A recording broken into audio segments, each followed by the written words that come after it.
À la fois triste et gai, Sancho s'en venait sur son grison pour trouver son maître, dont la compagnie lui plaisait davantage que le titre de gouverneur de toutes les îles du monde.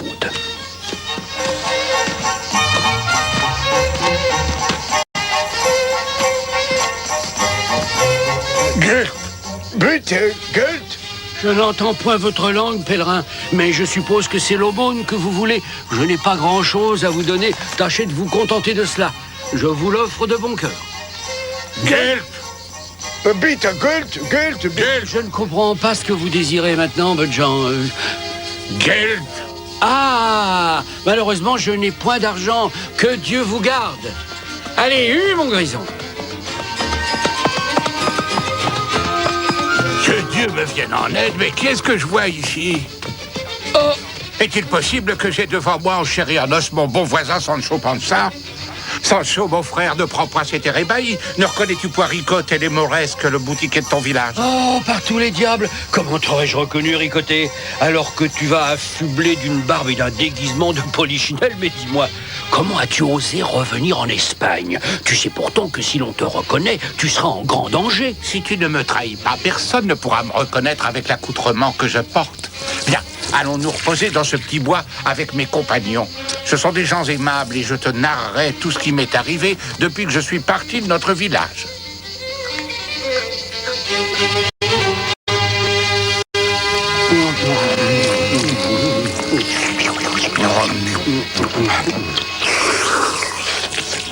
Spagnolo e tedeschi, tutto uno buon compagnone.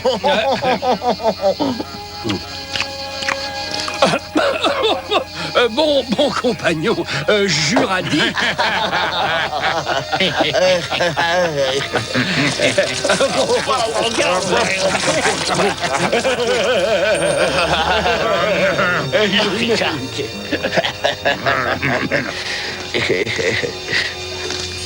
Tu sais bien, Sancho, que Sa Majesté le Roi ordonna notre expulsion d'Espagne.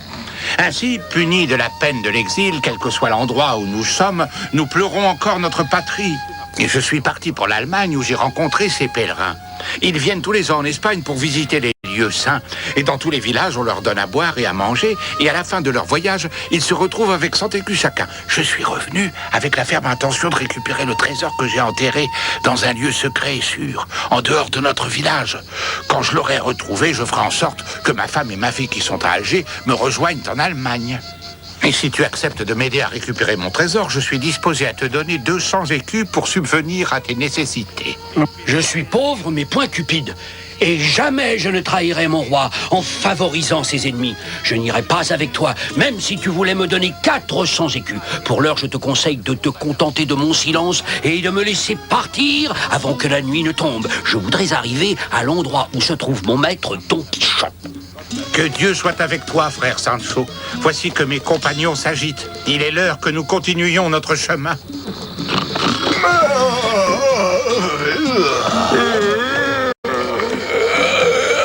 Que la chance soit avec vous. Adieu, ami Ricotte.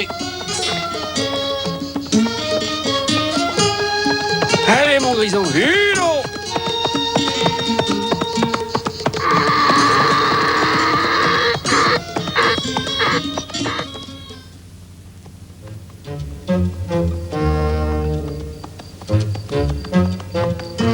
Voici que la nuit est tombée, et il nous reste encore une demi-lieue à parcourir avant d'arriver au château du duc. Il vaudrait mieux nous éloigner du chemin et dormir en attendant que l'aube se lève. Un peu de repos nous fera du bien, tu n'es pas d'accord? Allez, regarde là-bas, ça me paraît très bien. Allez, mon grison, encore un petit effort.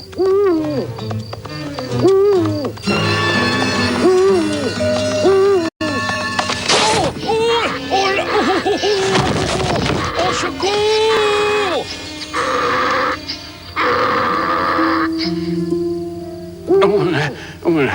Oh, Dieu du ciel, où sommes-nous tombés? Oh, quel malheur! Il faut sortir d'ici, si toutefois nous ne nous sommes pas brisés tous les os. Apparemment, moi, je n'ai rien de cassé. Et toi, mon grison? Ah, nous ne sommes pas des petites natures. Bien, maintenant, nous allons chercher un moyen pour sortir le plus vite possible de cette horrible fosse.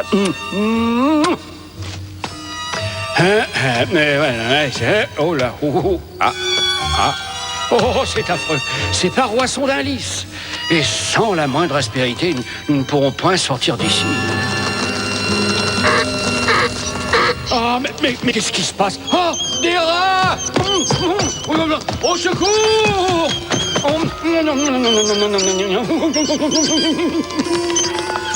Ils sont partis. Hier, j'étais le gouverneur du Nil et aujourd'hui me voici enterré vif dans une fosse sans que personne ne me vienne en aide. Oh, mon fidèle compagnon, mon cher ami, comme je te paie mal pour tes bons et loyaux services et pour ton amitié. Mais si nous sortons d'ici, je te promets que désormais, je doublerai tes rations d'avoine. Nous serons moins fortunés que Don Quichotte quand il est descendu dans la caverne de Montesinos. Lui, au moins, il a eu des visions merveilleusement belles, tandis que nous ne verrons que des crapauds et des couleuvres. Pauvres de nous. Où nous ai-je entraîné avec mes folies et mes rêves? D'ici, l'on sortira nos os tout secs et tout blancs. Et tout le monde saura que jamais Sancho Panza n'a abandonné son grison. Ni son bon grison n'a abandonné Sancho Panza. Allez, mangeons un petit peu. Avec un morceau de pain, on souffre déjà moins. Tiens.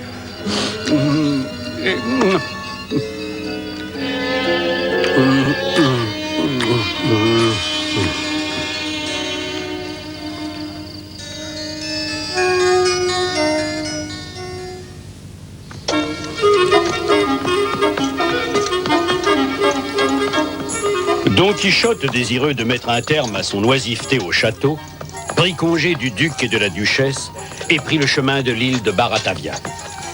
Il désirait voir son bon Sancho Panza avant de continuer vers d'autres aventures. Là-haut! Là-haut! N'y a-t-il point quelques chrétiens qui m'entendent? Ou quelques chevaliers charitables pour venir au secours d'un pécheur enterré tout vif? D'un malheureux gouverneur dégouverné?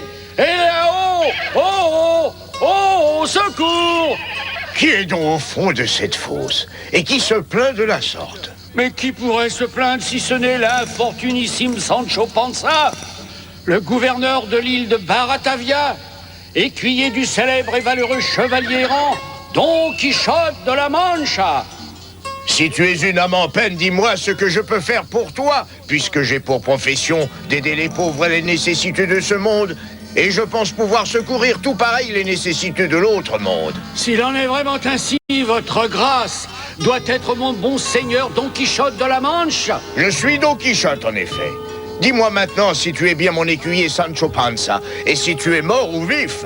Ah, ma foi, je suis bien votre écuyer, et je ne suis pas mort un seul jour de toute ma vie.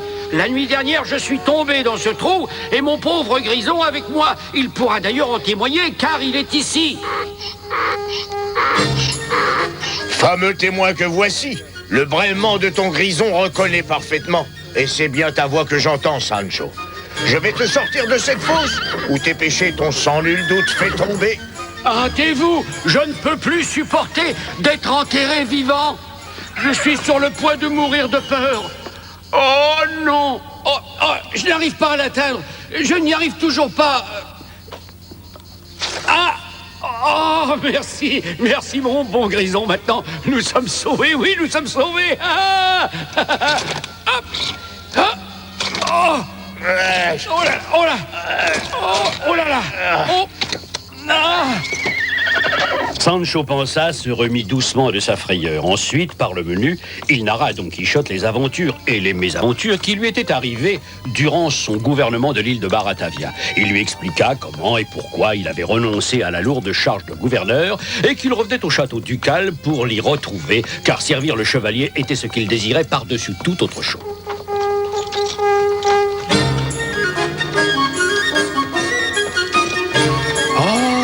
Mais qu'est-ce que c'est que ça? Il me semble, mon bon et fidèle ami, que nous allons avoir une nouvelle aventure. Et quelle aventure! Voilà qu'on nous chasse comme des petits oiseaux.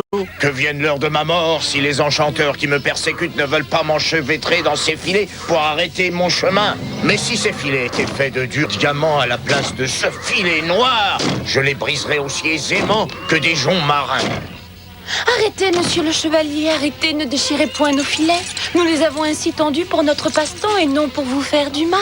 Nous venons d'une proche bourgade où les habitants aiment beaucoup la vie pastorale. Avec les jeunes de notre âge, nous sommes convenus de venir en ce lieu qui est l'un des plus agréables des environs. Les filles s'habillant en bergères et les garçons s'habillant en pasteurs. Nous avons dressé des sortes de tentes de campagne sur les bords d'un petit ruisseau.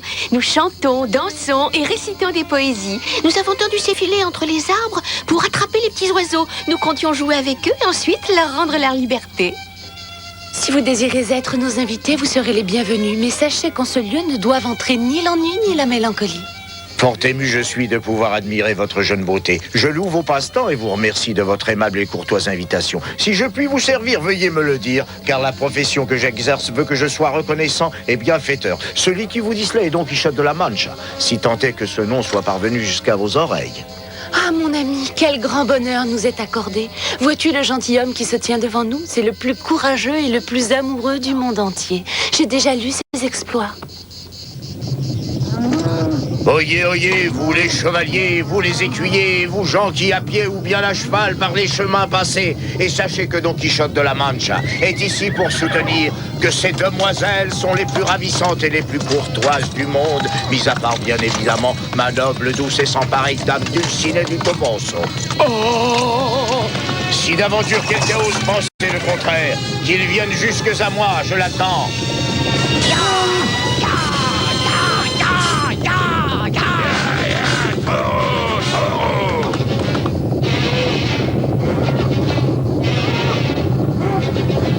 Don Quichotte de la Mancha, qui exerce la profession de chevalier errant, soutient armes au point qu'il n'y a point au monde créature plus belle et plus courtoise que les nymphes de ses bois. Que celui qui voudrait soutenir le contraire vienne, car je l'attends. Écarte-toi du chemin, homme du diable, ou ces taureaux te mettront en pièces. Mon maître va à nouveau s'attirer mille et un ennuis. Écoute-moi, canaille que tu es. Pour moi, il n'est point de taureaux qui vaillent, fussent-ils les plus braves que le Radama voit paître sur ses rivages. Confessez-vous, malandrin, que c'est la vérité que je viens de dire. Autrement, préparez-vous à livrer bataille.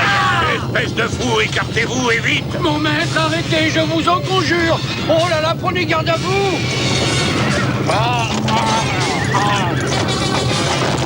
Au secours!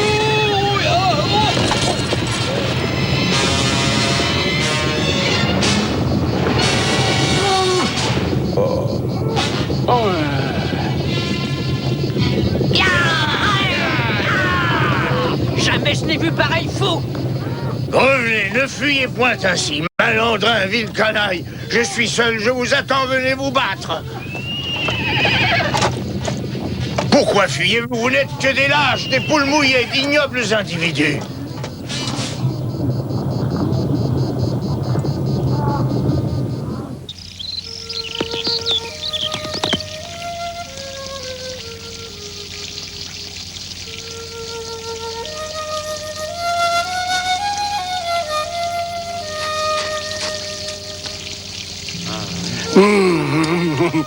Mange, Sancho, et de bon appétit. Sustente cette vie qui t'apporte bien plus qu'à moi.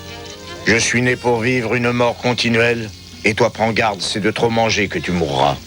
Sachez, mon maître, qu'il n'existe plus grande folie que se désespérer ainsi que votre seigneurie le fait en ce moment. Mangez un peu et allongez-vous pour dormir sur l'herbe tendre.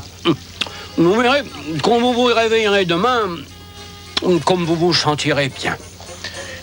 Si tu acceptais de faire pour moi ce que je vais te suggérer, je me réveillerai soulagé, fort heureux. Pendant que je dormirai en suivant le conseil que tu m'as donné, tu pourrais t'éloigner quelque peu de cet endroit et avec les rênes de mon bon Rocinante, tu pourrais t'administrer 300 ou 400 coups de fouet bien sentis à compte de ce que tu dois te donner pour le désenchantement de Dulcinée.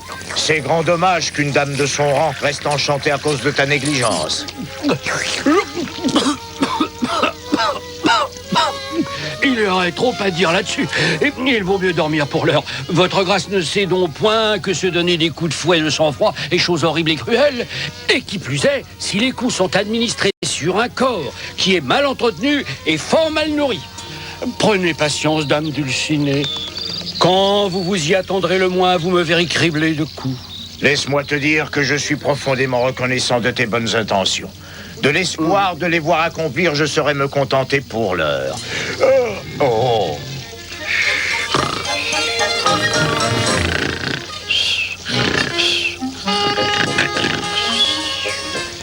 Don Quichotte et Sancho Panza s'éveillèrent un peu plus tard et continuèrent leur chemin. Ils se dépêchèrent pour arriver à une auberge qui se trouvait à environ 1 lieue de là.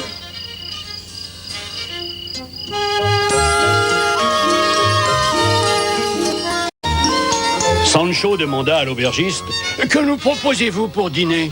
Et vos grâces peuvent demander ce qu'elles veulent. Dans cette auberge, elles trouvent de tout. Des oiseaux de l'air, des volailles de la terre et même des poissons de la mer.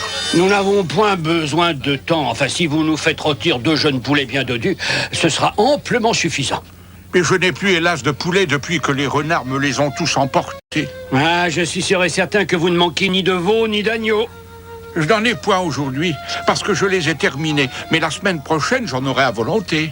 Nous sommes heureux de le savoir. Bon, et en attendant, il doit vous rester du lard ou des œufs. Voilà qui est fort drôle. Je vous ai prévenu que je n'avais ni poule ni poulet et vous voulez des œufs. Et il suffit maintenant. Dis-moi plutôt ce que tu as, monsieur l'aubergiste, et puis cesse ce petit jeu.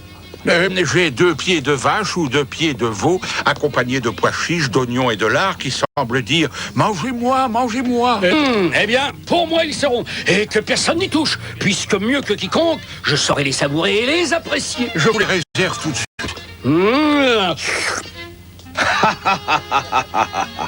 En attendant que le dîner soit servi, voulez-vous, Don Geronimo, que je vous lise un autre chapitre de la seconde partie de Don Quichotte de la Mancha? Don Juan, vous m'étonnez, je vous l'assure. Pourquoi lisez-vous toutes ces sottises? Celui qui a lu jusqu'à la dernière ligne la première partie de Don Quichotte ne pourra trouver aucun plaisir à lire la seconde. Je vous l'accorde. Néanmoins, je suis d'avis de la lire. Il n'est point de si mauvais livre qui n'est quelque chose de bon. Ce qui me déçoit le plus dans cette partie, c'est que l'on peint Don Quichotte comme ayant oublié Dulcinée du Toboso. Quiconque osera avancer que Don Quichotte de la Mancha a oublié ou pourrait oublier la sans pareille Dulcinée du Toboso, je lui ferai entendre à âmes égales qu'il est à des milliers de lieues de la vérité. Qui est celui qui nous répond ainsi? Ah, qui voulez-vous que ce soit sinon Don Quichotte de la Mancha lui-même? Qui d'autre pourrait soutenir cela? Monsieur, vous êtes sans nul doute le véritable Don Quichotte de la Mancha. L'astre resplendissant de la chevalerie errante, en dépit du malotru qui a eu l'outrecuidance d'usurper votre nom et de vouloir anéantir vos exploits, comme l'a d'ailleurs fait l'auteur de ce livre. Quel est le nom de cet auteur? Avellaneda, semble-t-il. Auteur mensonger s'il en existe. Oh là là là. Il me suffit de feuilleter quelques pages pour vous dire qu'elles sont inexactes. En effet, il est écrit là-dedans que l'épouse de Sancho Panza, mon écuyer, se nomme Marie Gutiérrez. Qui ment sur un fait aussi notable et important peut fort bien mentir sur le reste de l'histoire, ainsi que je le redoute. Ce monsieur n'est pas digne du titre d'historien. Il a tout à apprendre sur nos aventures. Ma femme s'appelle Teresa Panza et non Marie Gutiérrez. Ouvrez à nouveau ce livre, mon maître. Regardez donc s'il parle de moi et s'il a aussi changé mon nom. D'après votre discours, mon ami, vous devez être Sancho Panza, l'écuyer qui sert Don Quichotte. Oui, c'est bien moi qui suis moi-même, oui. J'ai le regret de vous dire qu'Avellaneda vous traite fort mal. Il vous dépeint comme un être gourmand, rustre et lourdeau. Il ne ressemble en rien au Sancho qui est décrit dans la première partie de Don Quichotte. Le Don Quichotte et le Sancho de la seconde partie n'ont rien à voir. Les véritables héros de l'histoire qu'a composé Cid Ahmed Ben Engeli et qui nous présente fort bien, mon maître est valeureux, intelligent, sage et très amoureux. Et quant à moi, je suis, bon, peut-être un peu gourmand, mais ni glouton ni ivrogne. Oui, c'est ce que je crois. Et j'estime que personne ne devrait oser écrire sur les aventures de Don Quichotte si ce n'est Cid Ahmed Ben Engeli, le premier véritable auteur. Me peigne qui voudra à condition qu'il se garde de me maltraiter. La patience a ses limites. On la perd si les injures et les mensonges sont légion. Ils passèrent une grande partie de la nuit à discourir et à bavarder plaisamment. Don Quichotte leur dit qu'il partait pour Saragosse afin de prendre part aux célèbres joutes qui, chaque année, avaient coutume d'y être organisées. L'histoire d'Avellaneda raconte que Don Quichotte a participé aux joutes de Saragosse et qu'il n'a remporté ni trophée ni laurier. Puisqu'il en est ainsi, je mettrai point les pieds dans cette noble ville. Le monde pourra s'apercevoir de la sorte que l'historien ment, et que jamais je n'ai été et jamais je ne serai le Don Quichotte dont il ose conter les aventures. Ce sera fort bien fait. Vous pourrez prendre part aux joutes de Barcelone et y montrer votre courage sans faille. Telle est mon intention.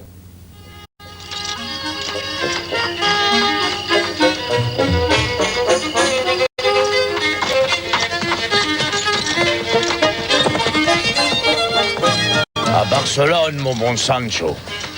À Barcelone, mon bon maître.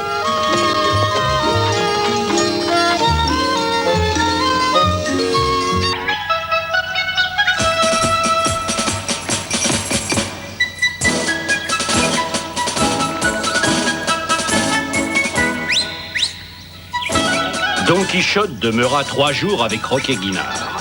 Il se levait ici, il mangeait là-bas. Quelquefois, il fuyait sans savoir qui.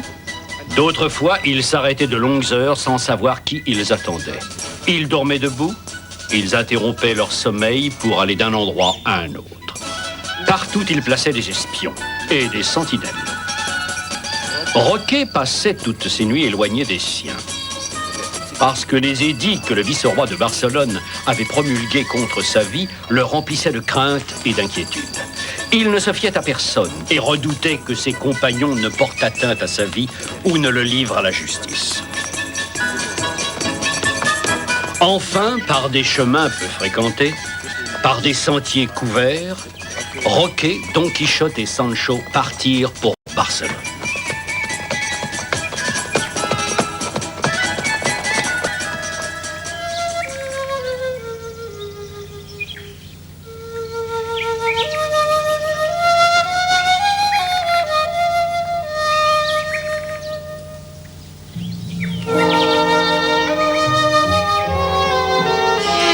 La veille de la Saint-Jean, ils arrivèrent à Barcelone. Dans cette ville, les étrangers trouvaient un refuge et des gens courtois. Les pauvres un hôpital, les courageux une patrie, les offensés la vengeance. Et dans son cadre d'une beauté unique, les amitiés que l'on nouait étaient sincères et profondes. Seigneur Don Quichotte, nous devons nous séparer ici. Attendez que le jour se lève.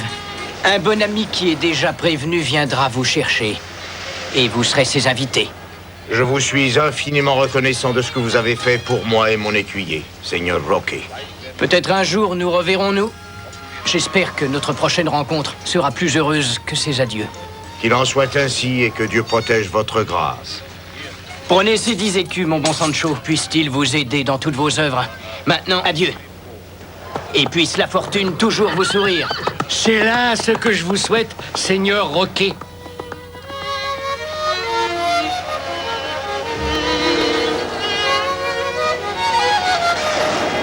Je marque 40 points. Corbleu, c'est la 3e fois que ça t'arrive ce soir. Ah oui. C'est tout ce que t'as, un 3. Il est joli, ton 3. Mais moins que mon as.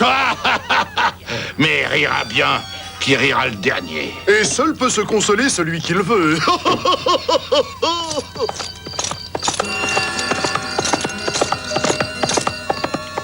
Hein? Tu entends ça? Quelqu'un se hâte. Allons voir. Halte! Au nom du vice-roi, halte! Oh, des sentinelles! Au triple galop où nous sommes perdus! Vole, mon ami, vole! Comme tu sais si bien le faire! Il ne s'est pas arrêté! Il doit vouloir échapper à la justice!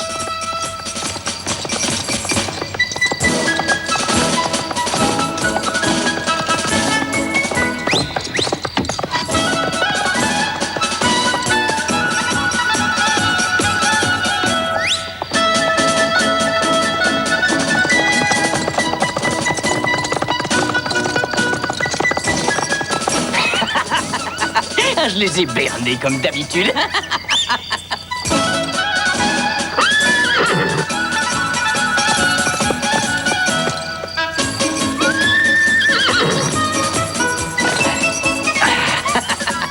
Bravo, tu as vraiment été magnifique.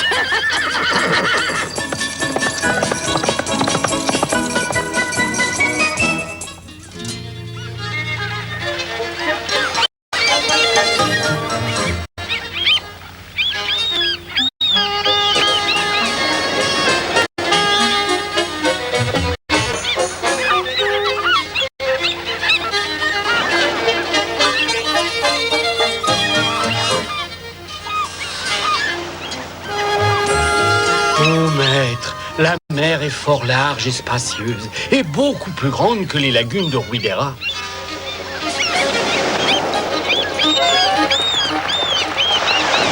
Bienvenue soit dans notre ville, le miroir de la chevalerie errante, le valeureux Don Quichotte de la Mancha. Pas celui des fausses histoires, mais le véritable que nous a décrit Sidamet Benjelli. Ces gens-là nous ont fort bien reconnus.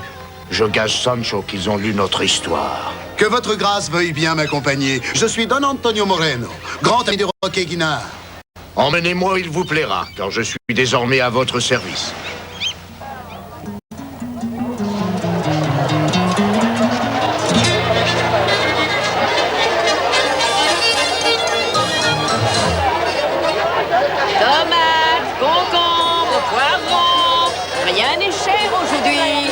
Les tomates sont excellentes et les poivrons bien mûrs. Achetez vite, bientôt je serai parti.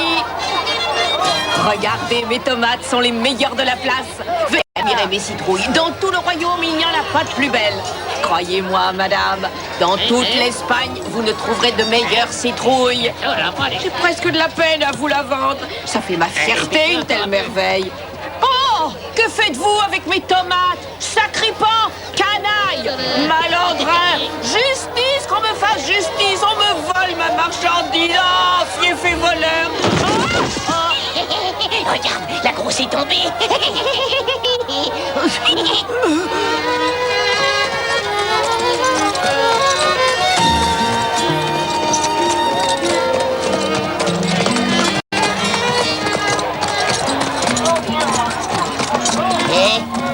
T'as vu, Ramonet, comme ces gens sont étranges. Nous devrions leur jeter les tomates que nous avons en trop.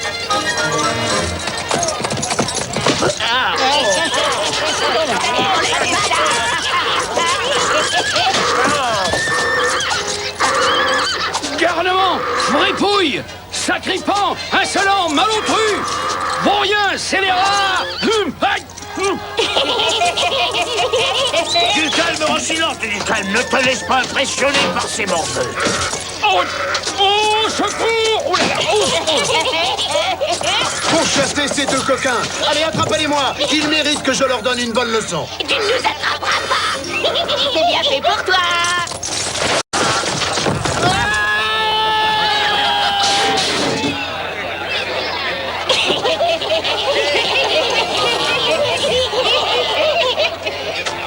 Don Antonio Moreno était un riche chevalier qui aimait à plaisanter. Après le déjeuner, il invita Don Quichotte à l'accompagner dans une longue promenade.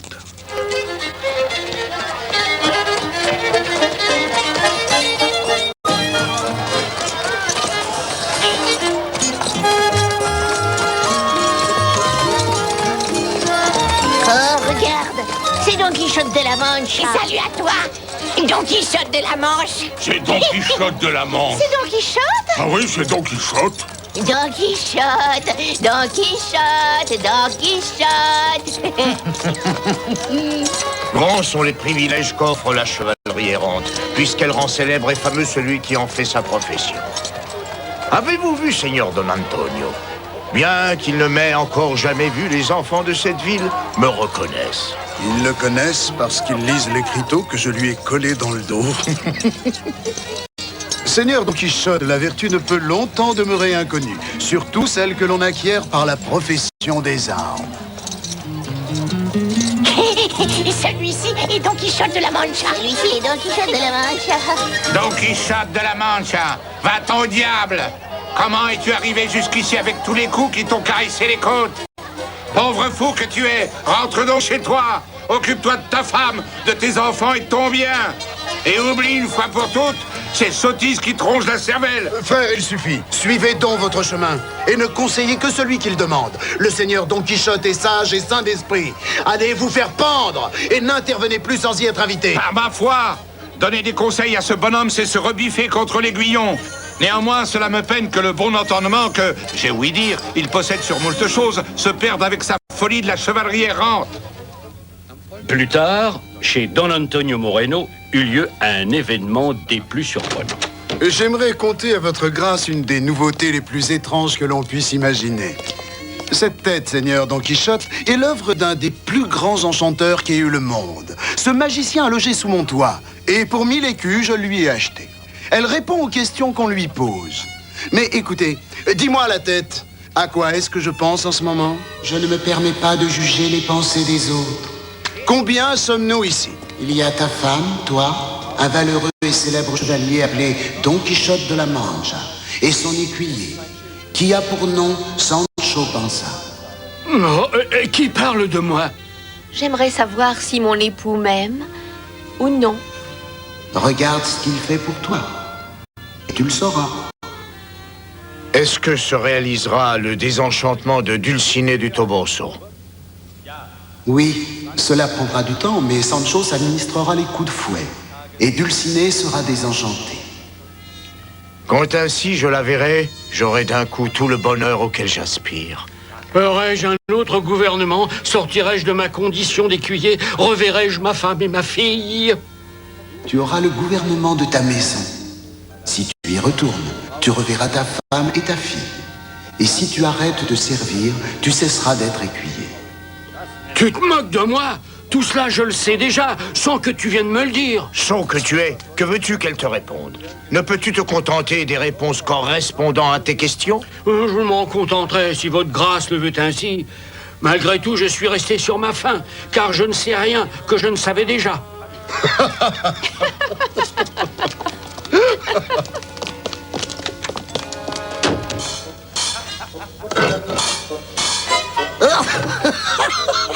Mon maître a parfois de curieuses idées. Avec le coup de la tête enchanté, il s'est bien moqué de ce fou de Don Quichotte, ainsi que de Sancho Panza, le simplet qu'il a pour écuyer. Maintenant, dis-moi, petite tête creuse mais enchantée, qui est-ce qui donnait les réponses à ta place? Et ce même jour, Don Antonio Moreno convia ses invités à aller voir les galères qui se trouvaient près de la plage. Il avait fait prévenir le capitaine des 4 galères, qui était son ami, qu'il viendrait avec le fameux Don Quichotte de la Mancha.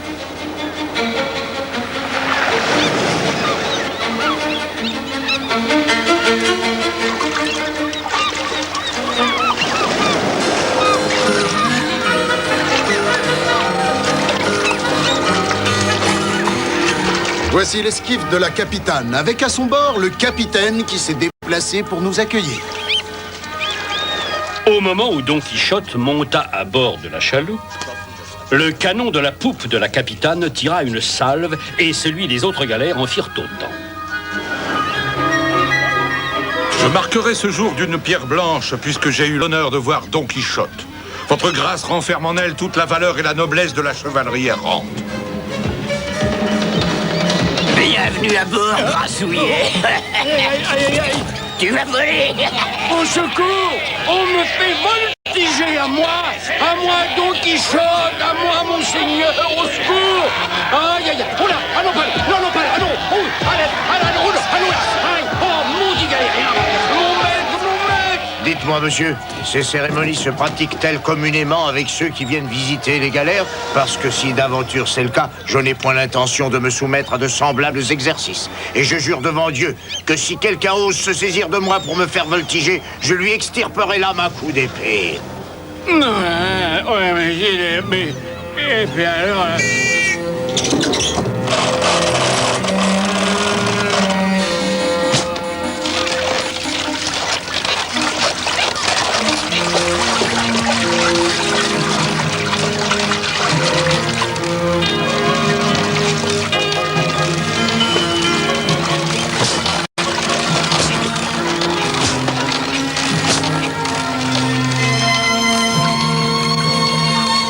Sans aucun doute, celles-ci sont véritablement des choses enchantées et non point celles dont parle mon maître.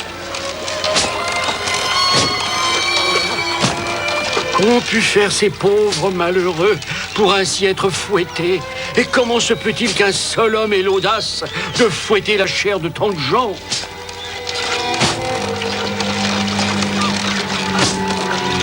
Oh, Sancho, mon bon ami, si tu acceptais de te dénuder au-dessus de la ceinture et de te mettre au milieu de ces galériens, brièvement et avec un peu de travail, tu pourrais en finir avec l'enchantement de ma chère Dulcinée. Tu ne sentirais guère ta peine en étant confronté à la peine de tant de gens. Le fort de Morquine nous signale qu'il y a un navire sur la côte, il vient par le Ponant. Attention, fils, qu'il ne nous échappe pas. C'est sans doute un brigantin des corsaires d'Alger que la vigie vient de nous signaler.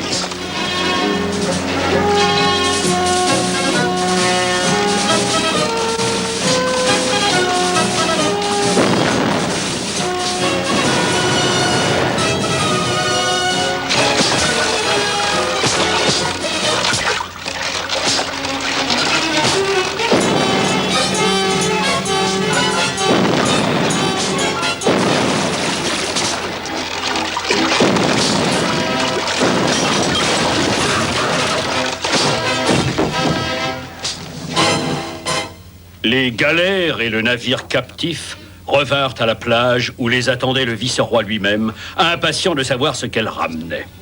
La capitaine jeta l'ancre près de la côte et envoya l'esquif chercher le vice-roi. Êtes-vous satisfait, général? La prise a-t-elle été bonne? Elle a été excellente, comme pourra le constater votre excellence. Voici la Raes, autrement dit le capitaine du navire que nous avons capturé. Et avec lui, nous avons capturé tout l'équipage qui est composé de Turcs et de Barbaresques. Ouais. Dis-moi un peu, Raes, es-tu turc de nationalité, ou mort, ou encore renégat? Je ne suis rien de tout cela, je suis une jeune fille chrétienne. Que dis-tu là? Tu joues aux pirates, et malgré ta tenue, tu prétends être une jeune fille chrétienne. Cette histoire est plus admirable que croyable. Mes parents étaient mauresques et je suis chrétienne. Mon père, homme prudent et avisé, partit d'Espagne à la première proclamation de notre bannissement. Il chercha refuge en royaume étranger. Mes oncles m'emmenèrent en Alger. Le roi d'Alger eut ouï dire de ma beauté et également des richesses que mon père avait enterrées avant de quitter le sol d'Espagne. Il m'ordonna de me présenter devant lui.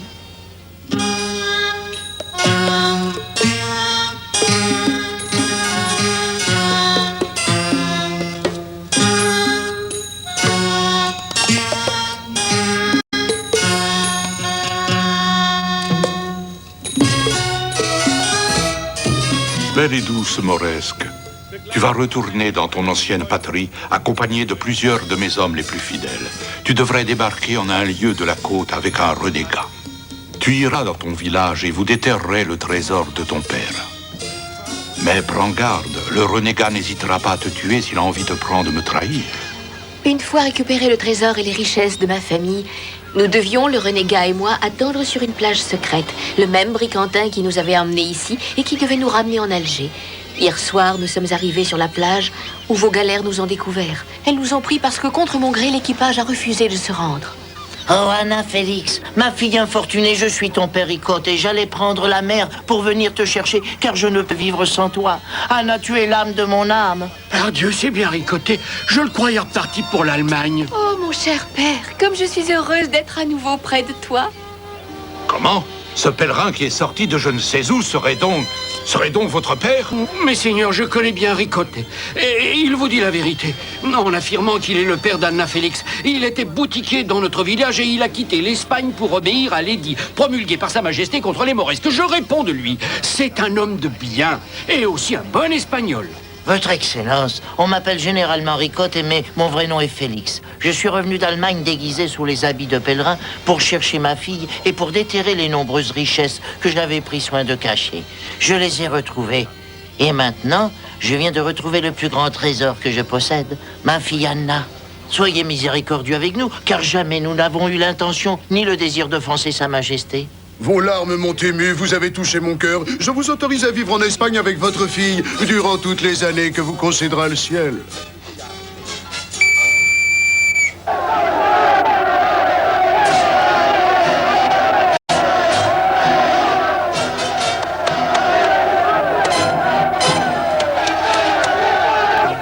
Mon maître, je crois que celle-ci restera notre meilleure aventure, en dépit de la peur que j'y ai connue. Eh oui, mon bon Sancho.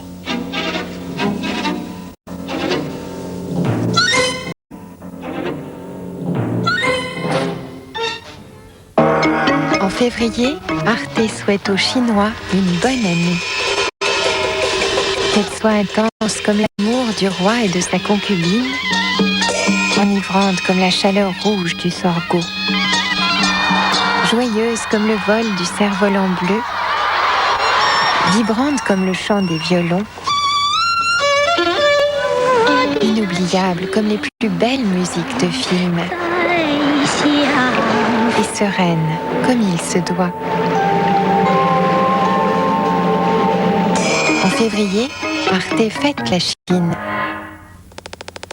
Et tout de suite, jetez un petit coup d'œil par là, cela vaut le raccourci.